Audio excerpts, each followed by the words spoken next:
My name is JoshuaWalters. I'm a performer.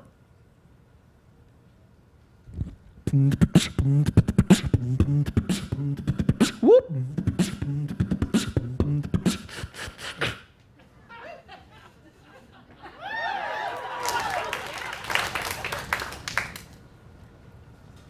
But as far as being a performer, I'm also diagnosed bipolar.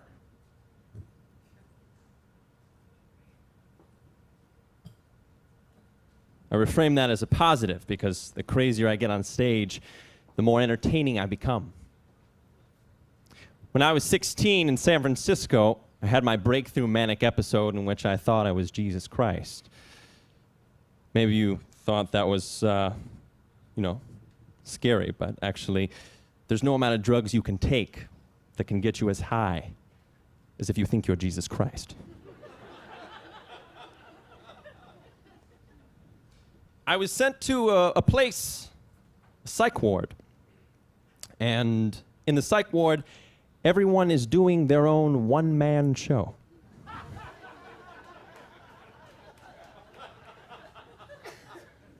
There's no audience like this to justify their rehearsal time. They're just practicing. One day they'll get here. Now, when I got out, I was diagnosed and I was given medications by a psychiatrist. Okay, Josh, why don't we give you some Zyprexa, okay? At least that's what it says on my pen.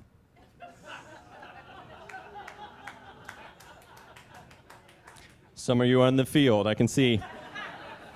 I can feel your noise. The first half of high school was the struggle of the manic episode, and the second half was the over-medications of these drugs, where I was sleeping through high school. The second half was just one big nap, pretty much, in class. And when I got out, I had a choice. I could either deny my mental illness or embrace my mental skillness. There's a movement going on right now to reframe mental illness as a positive, at least the hypomanic edge part of it. Now, if you don't know what hypomania is, it's like an engine that's out of control, maybe a Ferrari engine with no brakes. Many of the speakers here, many of you in the audience, have that creative edge, if you know what I'm talking about. You're driven to do something that everyone has told you is impossible. And there's a book, John Gardner wrote this book called The Hypomanic Edge, in which Christopher Columbus and Ted Turner and Steve Jobs and all these business minds have this edge to compete. A different book was written not too long ago in the mid-90s called Touch with Fire by K. Redfield Jamison, in which it was looked at in a creative sense, in which Mozart and Beethoven and Van Gogh all had this manic depression that they were suffering with. Some of them committed suicide. So it wasn't all the good side of the illness.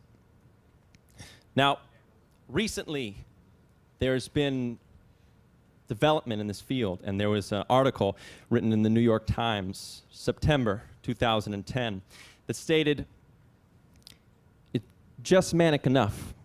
Just be manic enough, in which investors were looking for entrepreneurs that had this kind of spectrum. If you know what I'm talking about. Not maybe full bipolar, but they were in the bipolar spectrum. Where on one side, maybe you think you're Jesus. And on the other side, maybe they just make you a lot of money. Your call, your call. And everyone's somewhere in the middle. Everyone's somewhere in the middle. So maybe, there's no such thing as crazy. And being diagnosed with a mental illness doesn't mean you're crazy. But maybe it just means you're more sensitive to what most people can't see or feel. Maybe No one's really crazy, but everyone is just a little bit mad.